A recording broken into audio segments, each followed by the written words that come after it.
Hey, welcome back to Crimes and Closets. This is Christy in my closet in St. Louis. And this is Beth in my closet in North Carolina. Happy Monday. Happy Monday. I'm safe and sound. Yes. For all of you people who were so sweet and wrote in to check on me in North Carolina. We got a lot of rain here, a little bit of flooding, but definitely nothing like the situation to our friends to the west that we have happening over there. So we're watching and heartbroken for you guys. Christy and I both. Yeah. We're like sending videos and chatting back and forth. We do have family in Western North Carolina who are all okay. But they live on top of a mountain, thankfully together. And they're stranded. They can't get down the mountain. I think they do have power now. They didn't have power for a while and didn't have water for a while. But I think they're okay now. But we've talked to them a couple of times, and it's like unbelievably so sad. Like, it's just, we are so sad for that whole situation. It was just so unexpected. Yeah. I mean, for that area specifically, like nobody thought by the time it got there it was going to do anything like this. 100%. I mean, there's definitely all that devastation in Florida too, and I feel like it's not. It's actually getting like kind of overlooked a little bit because of everything that's happening in Western North Carolina, which is fine. I mean, it's awful. It's all awful, but like, it's like almost like, well, Florida gets this all the time, and it's always devastating. So like, I feel like I've not been hearing hardly anything about Florida. It's been all about North Carolina. Well, that's for sure. I agree with that. I mean, and maybe that's because I'm in North Carolina, and so we're just inundated. Like all of our local radio stations, none of them are playing music right now. All they're doing is like fundraising and donations and helplines and tip lines. And so like there's no, like you can't get in your car and turn on a radio station and hear a song. It's just people talking the whole time. So what year are you in? You listen to radio stations? I do, actually. Sorry. We have a morning. No, listen, that's really funny that you say that because my husband makes fun of us for this too. My kids and I have a morning radio show that we listen to every morning because they play games and do like trivia and stuff like that. And we think it's so much fun. It's like finish this lyric or guess the song, or it's a trivia game or whatever. And so every morning on the way to school, we're like, oh, it's College of Hollywood Knowledge trivia game or whatever. And we like it. And so, yeah, we've been getting in the car all week this week, and it's not been on. It's just been like all of the, updates and tip lines and things like that. So, which is great. It's really nice when people can rally together and, help each other and do all of that. But yeah, we're so sad about it. I know. It's terrible. It's awful. Ugh. Terrible, awful. And we forgot to mention last week that Kelly was on the episode. We didn't mention it at all in the intro or anything. And then all of a sudden the case comes on and I'm like, and Kelly's here. Yeah. Oh man. That's terrible too. That case was terrible. You guys had a big reaction to that case. If you haven't listened, you should go back and do that. 'Cause man, we got a lot of comments about how awful that mama was. Yeah, she's terrible. Yeah. So that's my news. Do you have any new? I did want to tell you a funny story about my husband, my dear Wes husband. So we have, those big jugs of laundry detergent that you get at like Sam's Club or whatever. They're like, not the jugs you can pour. They're the jugs that have the little like button. Yes.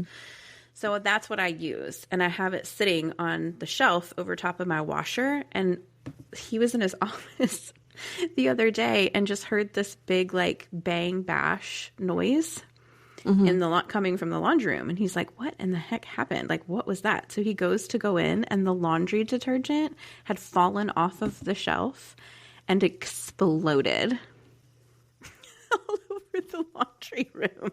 Like it fell off the shelf, bounced off the washer, and then fell on the floor and just exploded. It's the cleanest room in your house now, huh? I don't know. It's very sticky, actually. It's real sticky in there. But he said that it was so bad because he didn't know that that's what happened. And so he opened the door and walked in like took a step in and like his foot slipped. I mean, he didn't fall, but like his foot slipped or whatever. And he was like, he said it was like the scene from Aliens when it's all that green goo everywhere. It's like it was on the ceiling. I mean, I still feel like the room is sticky. Oh my gosh. Honestly, yeah. And there How'd was that like, even happen? I have no idea. That's what I said to him. I'm like, we have lived in this house for like 12 years and that's never happened. Right. Like, It's why does it ridiculous. just randomly fall off the shelf? No, I don't know. The stars are weird right now. Just I like guess. strange anomalies going on all over the place. But yeah, anyway. I just have a little bit of, I have a new color in my room, in my laundry room. It's like blue. Blue splash, like blue abstract paint marks everywhere. So Right. it looks like that stuff is hard to get off. Like, Yeah. it is no fun. Yeah. Yeah, it went down the vent. It's a Oh whole my situation. It's a situation. Anyways, so that was funny. Ay, ay, ay. Never a dull moment. I know. You can't make it up, right? Yep. Yep. All right, that's all for me. All my news. Yeah. I don't think I have anything. I'm Okay. pretty boring right now. So I might have some Okay. stories next week after my Napa trip. Woohoo! I can't wait to hear those. I know. hope I hear them live in action when they're happening. Probably. Live updates.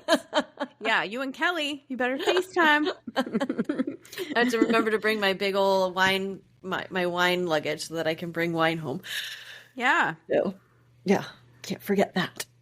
Winosaurus shirt. You have to take that. Do you still have that? Didn't I I don't get you have a shirt that's... Winosaurus. No, I have. You have. It was Save the Winos. Oh, yeah, there we go. Yes, I will bring it. Yeah, you got to bring it. I love a theme. All right. And we're talking Pedal the Cause over on our Patreon, by the way. So if you want to hear all about that, you got to go and join, and that comes out. It already did. It came out Friday. Yeah. It came out on Friday. Yes. Yep. All the things about that. All right. Well, if that is all we got, then I definitely have a case for you. Okay, let me have it. All right. Okay. This case was suggested by one of our listeners who was a high school friend of the people involved in this case. Okay. Wow. Okay. It's pretty wild and awful. There's not a ton of information out there, but I really wanted to make sure that we had an episode. Like, there's enough for, like, you know, pretty short one, but I felt like we needed to do it. So This is the murder of Stacey Mitchell.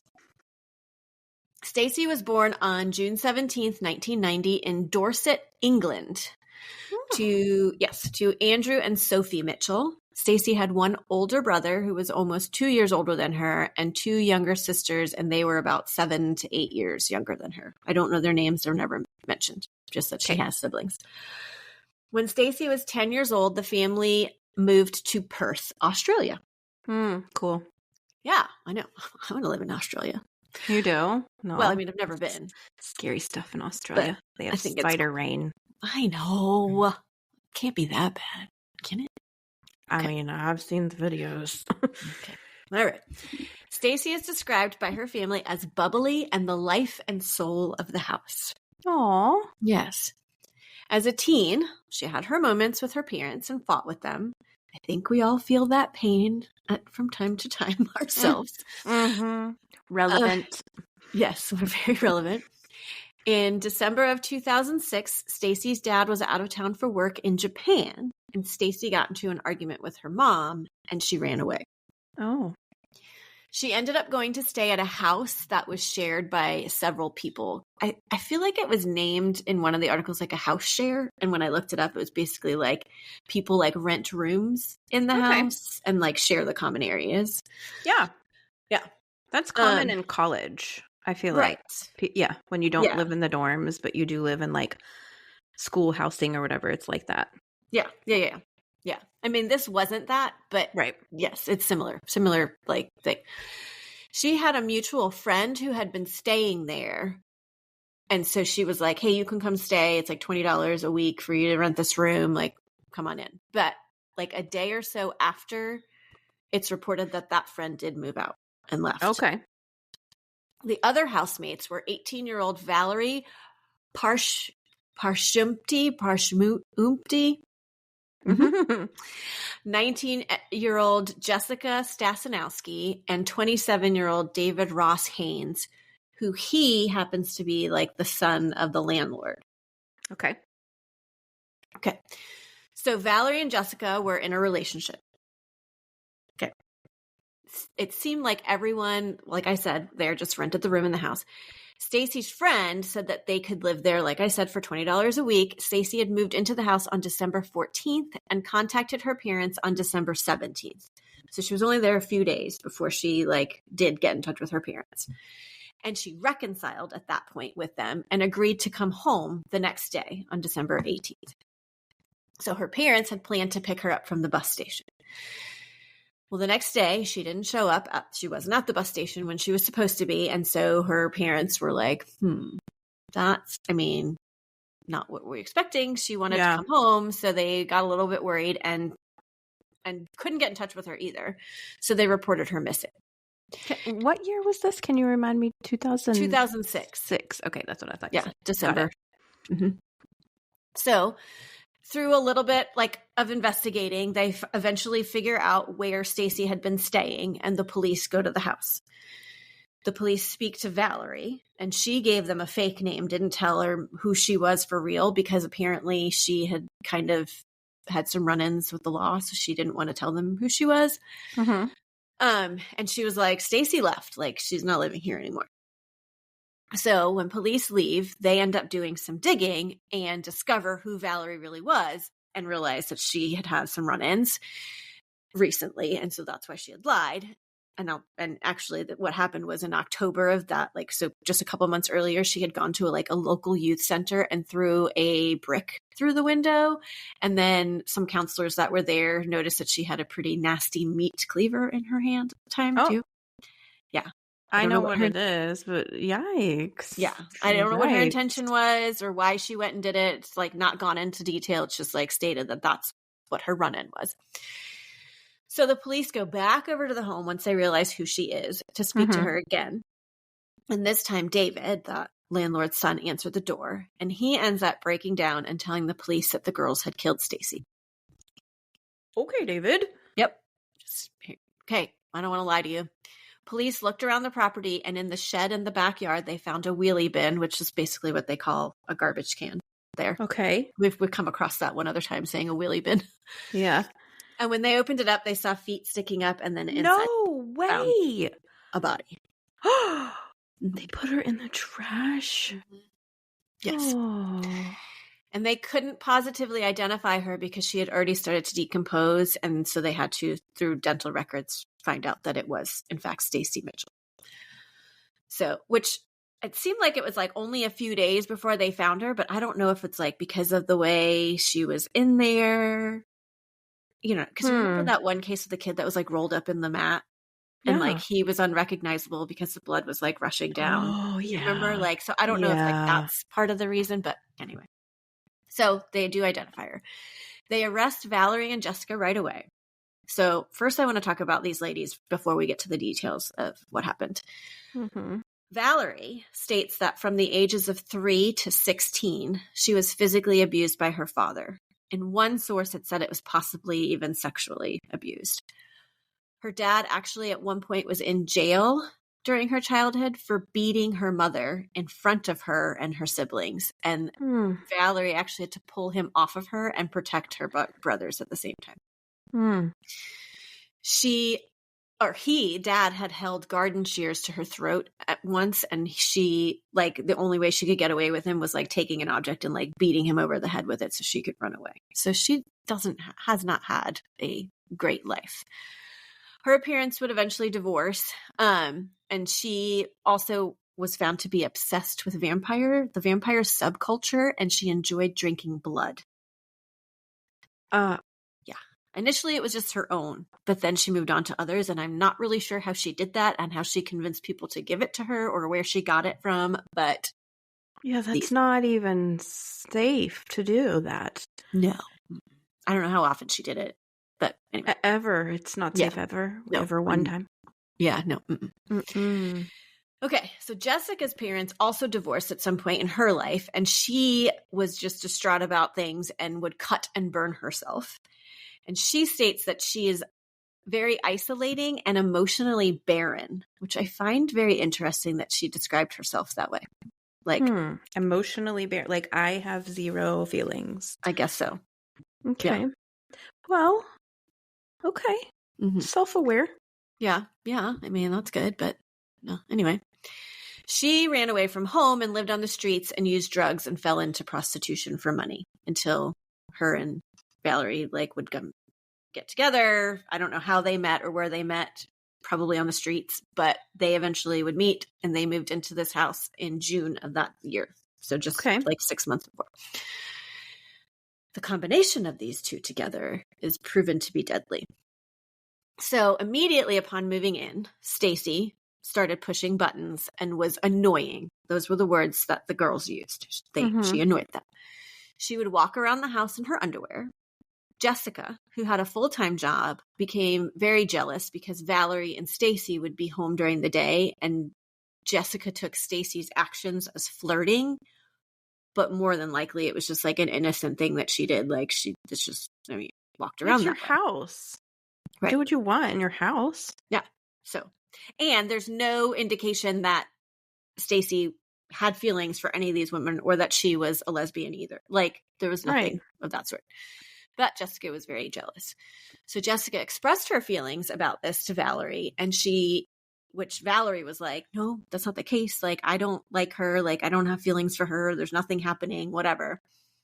But in order to prove her loyalty, she was like, but I'll do whatever I need to do to prove to you that this is, not happening and you're making this up. So the two decided, as a way of proving their love for each other, that they needed to get rid of Stephanie. And they started planning her. Stacey, you mean? I mean, Stacey. Why did I get Stephanie from? It doesn't even say that. It's okay. It's okay. Yeah, we'll just add an extra person. I'm here for you. Use everybody. Okay, so Stacey was killed within 3 days of moving in. Wait a minute. This is their idea of getting rid of her? Can you just be like, move out, please? Yeah. No. Mm-mm. No, didn't ask her to move out. Didn't tell her to go home to her parents, even though that day she said she was going home. And so that would have been a very easy thing. Like, okay, she's out of our lives. Like, let her go home. See, I think there's more to the story. Well, I mean, they're both pretty demented, I think.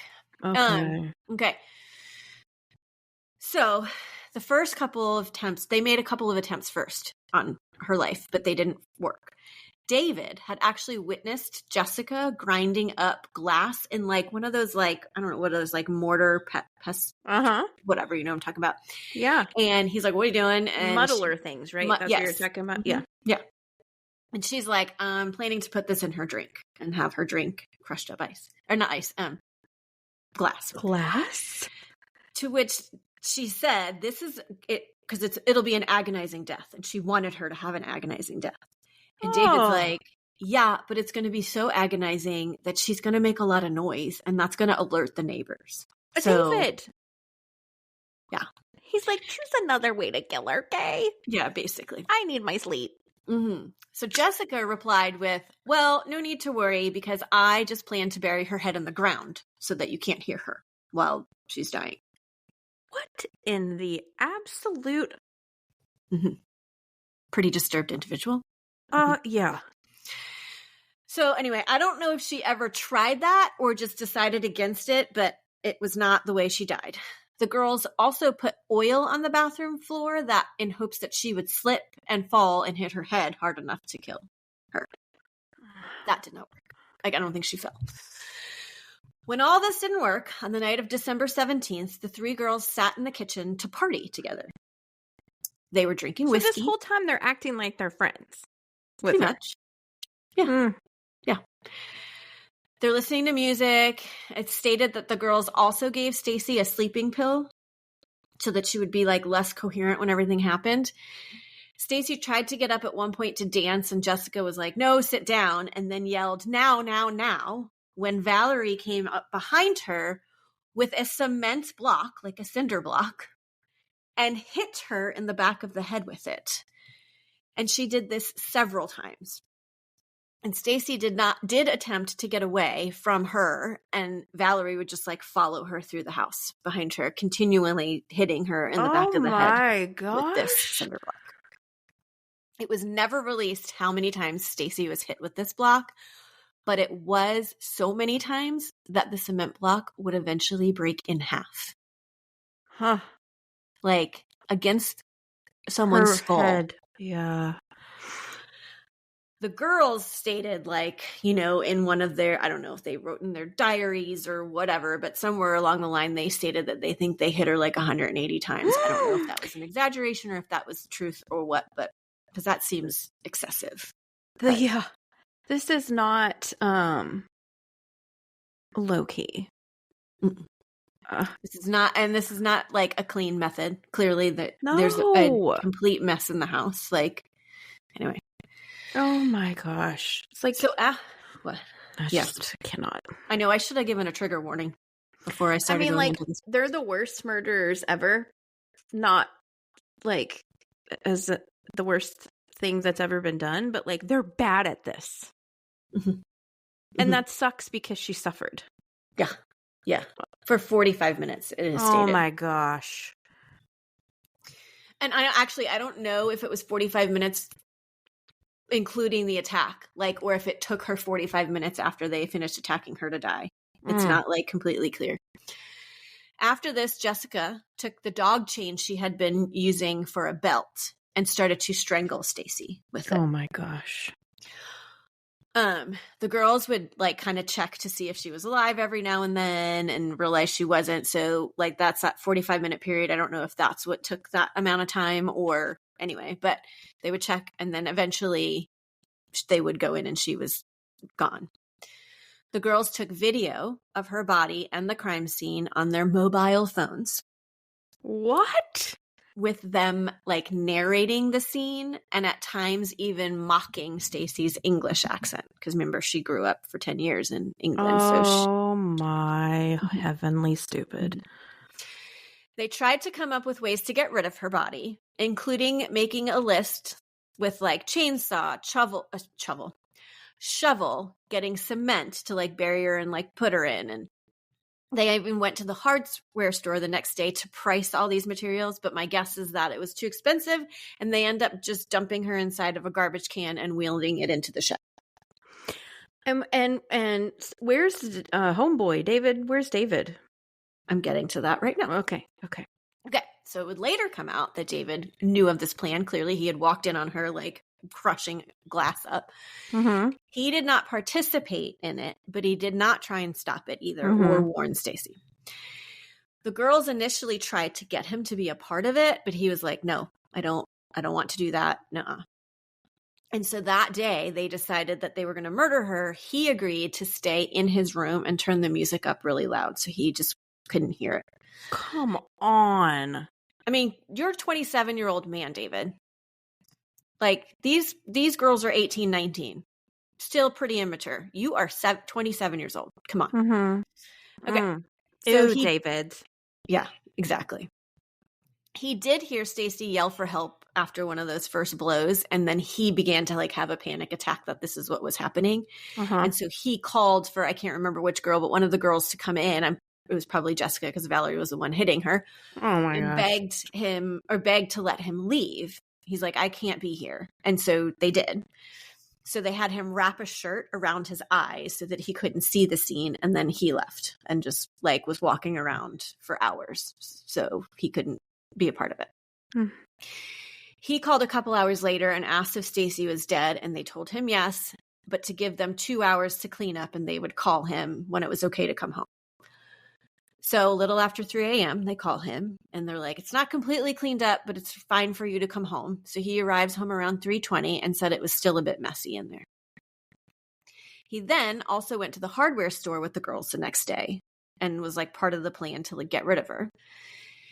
And then when the police came, he just couldn't handle the guilt anymore. And he's the one that started telling them everything.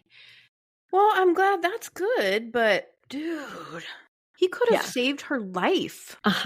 Yeah, a 16-year-old girl's life. That's how old Stacey was. Oh, wow. Yeah. I don't think I mentioned that. I think I said when she was born and that this happened in 2016. I expected you to do the math. Anyway. I did not. Yeah.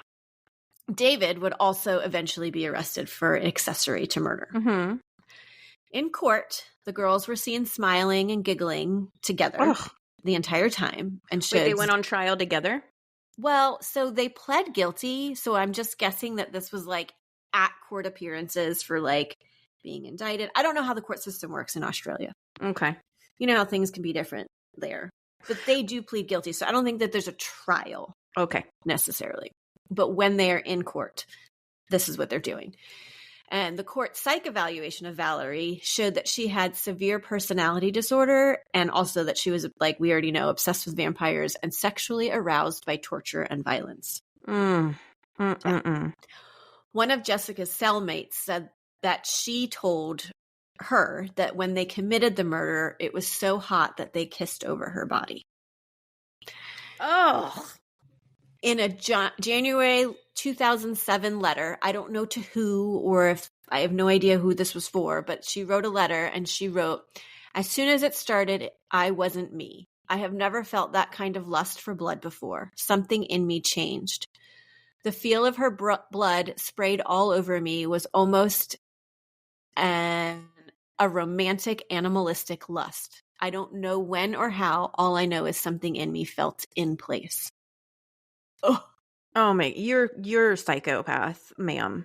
Mm-hmm. Yes. Get help. That's what you need to get. I don't even know if they I don't think they get help. I don't think they get help. Right? In November of 2007, the two pled guilty to murder and would later be sentenced in March of 2008. And they were both sentenced to a minimum of 24 years in prison. And it was stated that they should not, like the judge was like, these two should not have contact in prison at all. No. David would be sentenced to 2 years for the accessory.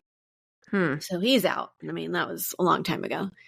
In 2009, it was really weird. It was discovered by like an investigative journalist that the two had been maintaining their relationship in prison. How that happened, I don't know. And a journalist found out and the daggone corrections officers didn't know? Right? Yeah. It was discovered that during the weekdays, the two would spend 90 minutes a day together. And on weekends, they were found to be spending up to 7 hours a day togetger. Like, Where? how is everyone in the not prison? know? Yeah. Like, you know, like, I don't know, like out in the yard. I have no idea. Again, I don't know what prisons look like in Australia. I have no idea how it works. But anyway, once this was discovered, Valerie was moved to a different prison. Okay. However, they maintained contact again through writing letters. They were using a known serial killer from Australia who was in prison too to get the letter. So it was like whoever got to be kidding me. Whoever they were like, I think she was in the prison with Valerie because my guess it would be Valerie that would figure this out. They would be like, this serial killer person is, I didn't write her name down because it was irrelevant, but she was the one sending the letters to Jessica. Like it was her writing the letters. Yes. And then Jessica would send back to this person and this person would hand it off to them. Anyway. I mean, that's okay. Yeah. They made friends with the serial killer. I cannot with these girls. Yeah. So they're not getting help in prison. So in 2012, 3 prison officers were injured in a fight that was started between Valerie and another inmate. She's clearly not rehabilitating. She's like keeping on with her ways. She's a menace to the prisoners. Yes. In 2013, Valerie attempted to escape, but failed at that too. It is not stated how she attempted and what happened, but that she I would have liked to have known that. I know. Me too. Before the murder, Valerie, at some point, I think it was like within a year or two of that, she had been in a car accident. I believe she had been hit by a car while riding a bicycle, and she suffered a head injury. Head injury. Yeah. Right. But I'm not even telling you this because it was like, oh, well, that kind of explains some things with her behavior. No, I'm telling you this because while she was in prison, she decided to sue the driver of that car for $337,000. And she would eventually be awarded $10,000 in damages and $12,000 in legal fees. So while she's in prison, convicted of murder, she's awarded $22,000 because apparently this is completely legal to do for people who are incarcerated in Australia. I did not look it up if it's illegal here, but that's just plain ridiculous to me. Like, no, you should not be allowed to do that. No. I mean, like, you should be allowed to do that. Well, you know who should get that $22,000 is Stacey's family. Mm-hmm. I don't know if they sued for damages, if that's a thing again in Australia. Clearly, It clearly is because homegirl did it. Oh, well, yeah, she got it for, yeah, true. And I don't know if her parents did. I don't think they did. It's never stated. But anyways, in an interview done, I believe in 2014, Stacey's father was like appalled that she was able to win a court case and be awarded money. He was like, he didn't believe that should happen either. He also stated that he still had text messages from the day that they had decided that she was going to come home, and he saves them. Right after Stacey died, her parents got the presents that Stacey had put aside to give her siblings for Christmas and gave them to her as like a remembrance for them. I think they were like on layaway or something like that, and they knew about it. Yeah. But they were like, Christmas just isn't the same for them because this tragedy happened like 8 days before Christmas. So I did watch like a semi-documentary kind of show on this. It's called Deadly Women. It's a show that like basically gives like a 15-minute snippets. Like it's like 45-minute and it'll tell you different stories. Yeah. I think I've seen that before. Yeah, I've watched it too. But that's what this case was on one of those. And it was stated in that at the time, because it seemed like a very old episode, that it's one of Australia's strangest murders, because they just knew her for a few days and they literally killed her over jealousy and her being annoying. And I'm not sure if it's still, but I wouldn't be surprised if it's still one of the strangest murders in Australia to those people. But in that, I think honestly, they're not telling the truth about that. I think they just wanted to kill together.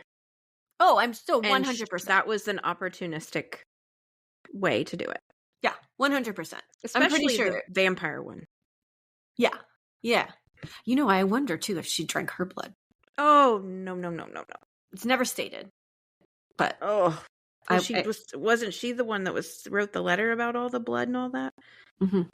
Oh. No, that was Jessica. Okay. Oh, great. She's crazy too. I think. Yes, it was Jessica that wrote the letter, but then I get confused who's what. But Valerie's the one that's vampire-y, right? They're both disgusting and sick. Yes, anyway. And, you know, this is just a total side note, but in that episode of Deadly Women, do you remember Candace DeLong? She's in there, and she talks about this case. Because we saw her at CrimeCon. Yeah, so anyway, that was just a little side note. But, yeah. So there you go. There's the case of... That is horrific and Stacey. Brutal and terrible. And wait until you hear my case next week. And they're all awful, but without spoiler. Right. That is crazy. And thank you, listener, for sending this in. Can't imagine knowing these people. No. And they were close. Yeah, they were close. Yeah, really? Wow. Yeah. That's scary. I mean, to the point where she didn't want to be mentioned, so. Wow. Yeah. I don't blame her. Because they're still alive, and apparently they're still shenanigan up in the prison. Right? And 24 years, so what? That was 2008. Not that they're getting out, but 24 years would be, what, 32? That is in a minute. So, I mean, I hope they don't get out. I hope there's like some process, the parole process where they can be denied. But... Well, yeah, I hope you have to prove rehabilitation, and they have not, in my opinion. Right. I haven't seen anything past 2013, clearly, or 14, but like... Okay. I do not like this case. But rest in peace, Stacey. Her poor freaking family. I know. As soon as you say 16, not that this would be okay at any age, ever, period. But 16, I mean, that's like real young, dude. Yeah. It's sad. She seemed super nice. I bet she was a cutie. Yeah. Yes. And I don't believe she was walking around in her underwear. I think that they used that as an excuse because they couldn't just be like, we're psychopaths and wanted to kill somebody together. Right. And Yeah. she Like, was a pretty young thing. yeah, there's no way to like verify any of that. So, but whatever it is, yeah, it was either like, oh, we found our opportunity, and why they picked her and not whoever the other girl was that was living with them at the time. Oh. Because remember, Stacey's friend was the one that brought her over to it. Oh, that's right. And then she left. So, you know, so like why Stacey versus the other girl? I mean, I don't know what kind of relationship they all had. Like if they, you know, so there's a lot of like questions out there for me because it's just not a whole lot. I don't know if it's because it's like, you know, an international case and there's just not, I can't find that, or if it's just like, this is just what they have out there. So. Well, they're liars. I don't believe anything about it. I don't believe she did one daggone thing. Yeah. That would ever even make them look at her sideways. No. And they're whatever. Right.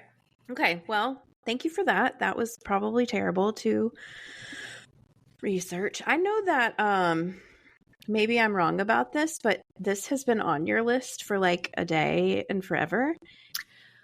I wrote to our listener in May saying I was starting to research it. Okay, that's what I thought. Because I then wrote her again and was like, yeah, sorry, life. This will be out in October. Yeah, because we had to get them their serial killers and survivors in. Mm-hmm. Yeah, right. Wow. Well, man, I'm going to tell you something. I don't know what's coming the last 2 weeks of October. Well, I know the Halloween one is coming at the end of October, but I don't know what's happening the week before that. But what I know is last week's was awful. This week's is awful. And next week's is awful. And I think we're going to have to rename October to like Brutal-tober or something. Yeah. Like that, because these are terrible cases. You guys find very brutal cases. I know. I don't. To us. So, yeah, I don't even know I don't know what's next either. And I might go through my list and find something not so brutal. I know, right? Can we do like a fraud case or some kind of petty theft? That's true. Oh my gosh, that would be lovely. Send a petty theft our way, ladies and gentlemen. Right. Oh my wordy Pete. Okay, well, we do some stuff like that over on the Patreon. They're not always murders over there, so they're not always better. No. But they're not always murders, but sometimes they are. Anyway, we do have a Patreon, that being said, that will have a crime case coming out in a couple weeks that you guys might be interested in. So if you want to give me a birthday present, you can go over to the Patreon and join for $3 a month and get all the goods. We have a social media, Instagram, Facebook, all the things. So come find us over there and you can take a look at pictures of this case that Christy will post and write in and let us know what you think. You guys are definitely going to write in next week after my case because it is just, this is weird. This is very Spidey of us. Christy and I, we have this thing like Spidey sense where we just like do the same stuff without knowing. This is one of those things. So, considering this should have been so long ago. Right. Yes. The placement and earthing. Interesting. Okay. So we'll be back next week with another case that's going to knock your Monday socks off. And always remember, the world is scary. People suck. Hide in your closet.